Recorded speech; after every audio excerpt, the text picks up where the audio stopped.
story time with any Gina.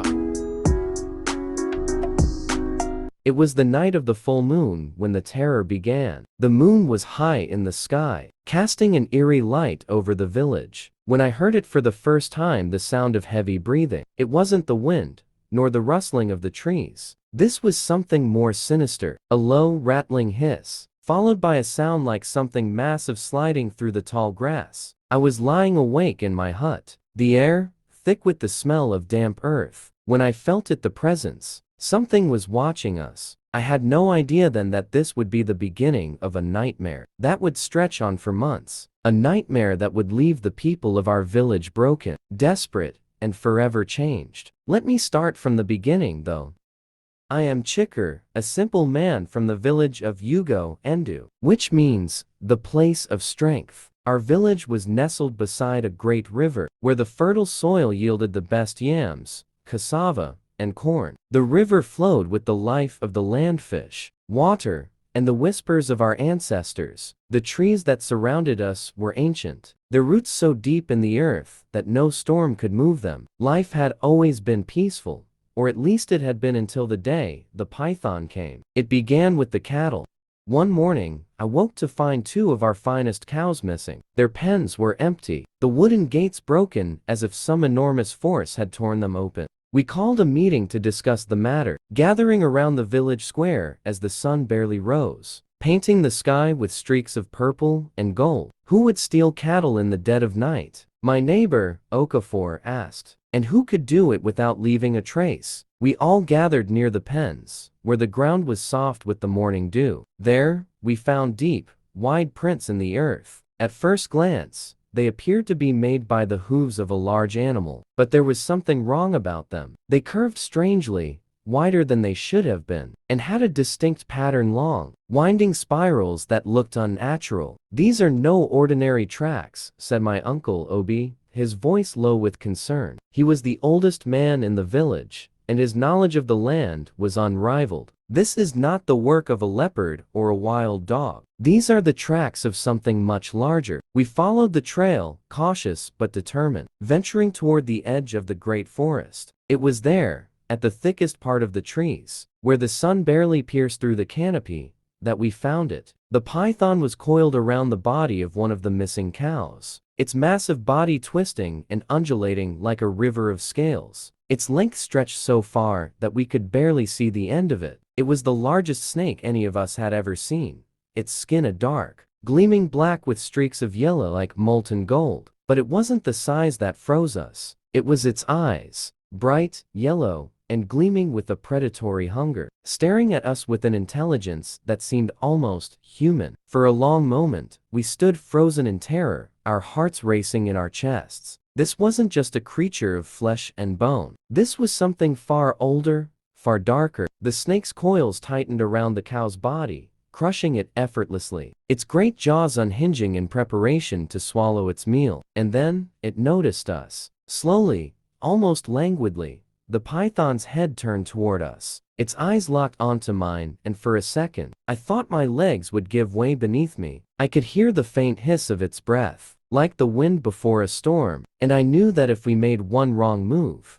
it would be the end of us. It was Okafor who broke the silence. We need to go back, now. His voice was trembling. We backed away, our eyes never leaving the python. It didn't move, though. It simply watched us, its tongue flicking in and out like a blade testing the air. We didn't stop until we were back at the village, panting and terrified, our minds reeling with what we had seen. That night, the moon rose full, casting a cold light over the village. I couldn't sleep. I lay in my hut, staring at the ceiling, my thoughts racing. I knew that the python would come to us again. It had tasted the blood of our cattle, and now it would come for more. I wasn't wrong. The first scream cut through the silence of the night like a knife. A woman, Neka, ran into the village square, her face pale with terror. "It's here! The snake is here!" she shouted. In an instant, the entire village was awake. People scrambled to their feet, grabbing torches, machetes, anything they could find to defend themselves. The air was thick with the scent of burning wood and fear. I ran to the center of the village just in time to see it, a massive shape moving in the shadows. its coils unwinding as it advanced toward us. The moonlight revealed its glowing eyes, like two orbs of molten gold. It was here, and we were helpless. One of the elders, Ease, raised his staff and called to the spirits. "Mighty spirits of our ancestors, protect us," he cried, but his voice shook with the knowledge that no spirit, no magic, could save us from this. The python struck. With terrifying speed, it lunged toward a group of children huddled together in the corner of the village. The children screamed, but the python was too fast. It wrapped its massive body around the nearest child, tightening its coils with the force of a dozen men. The child's scream was cut off as the python crushed the life from him. Pandemonium erupted. The men of the village rushed to defend the children, throwing spears and swinging machetes. But the python was too powerful. It dodged every attack with ease, striking back with such force that men were thrown across the village like ragdolls. The python's tail lashed out, knocking over huts, sending them crashing to the ground. We couldn't stop it. The terror lasted for hours. It wasn't just the python's attacks that shattered us, it was the fear. We couldn't sleep. We couldn't eat. Every night, the python returned, taking lives, crushing spirits, until the village, that had once been full of laughter and song, became a place of silence and sorrow. The elders called for a council of the wise, and they gathered at the foot of the great baobab tree, the ancient tree that stood at the heart of our village. It was here that the great decisions were made, where our ancestors' wisdom was passed down. Old Ease spoke first.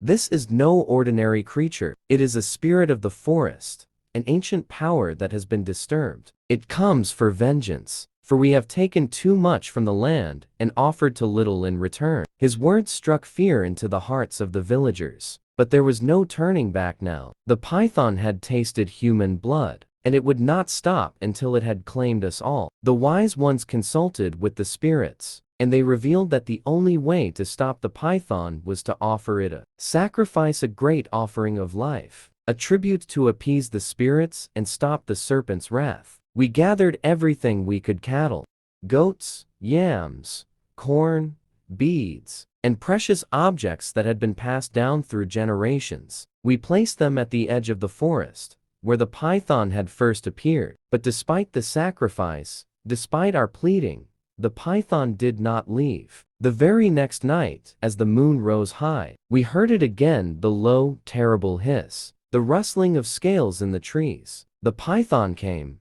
but this time, it was different. It wasn't just a hungry creature anymore. It had become something more, a force of nature, a spirit beyond our understanding. Days passed, and the situation grew worse. Our village was on the brink of collapse, but I knew there was only one chance left to save us. I remembered what my grandmother had told me, stories passed down through the generations, of spirits that could be bound, of magic that could break even the strongest of curses. "There is a power in the heart of the forest," she had once told me. "If you find it, you may find the spirit's weakness." I gathered a small group of men, Okafor, Obi, and two others, and we ventured deep into the forest, beyond where the python had gone. The air was thick with the scent of damp earth and decaying leaves. The trees were ancient, their trunks so thick that they seemed to touch the sky. And then we found it, the heart of the forest. At the center of a grove stood a great stone, larger than any man, worn smooth by time. It was there, coiled around the stone, that the python lay, its great body still, its eyes closed. It appeared to be sleeping, but I knew that this was no ordinary slumber. It was the python's heart, the source of its power. We did not hesitate. I raised the knife, and with one swift motion, I cut into the stone. The earth trembled. The python's great body writhed and twisted in agony as if the very soul of the forest was being torn apart. The roar it gave was not of an animal, but of a spirit in pain. The ground shook, and the trees around us groaned and cracked as if they, too, were in torment. The python's body loosened, its coils unraveling until it collapsed into a heap on the forest floor. The terror was over. We returned to the village, our hearts heavy, but relieved. The python was gone, its power broken, and with it, the curse that had haunted us. But we knew that we would never forget what had happened. The cost of our survival was steep. Too many had died. Too many lives had been lost. And so, We gathered around the fire that night and we prayed. We prayed for those who had been taken. We prayed for strength to rebuild, and we prayed that the spirits of the forest would forgive us for disturbing them. For we had learned that even the greatest of forces must be respected, and that some forces, no matter how mighty, can be defeated if you have the strength to face them. Thank you for watching. Please click on the subscribe button and the notification button to get notified when we drop new stories. Thank you.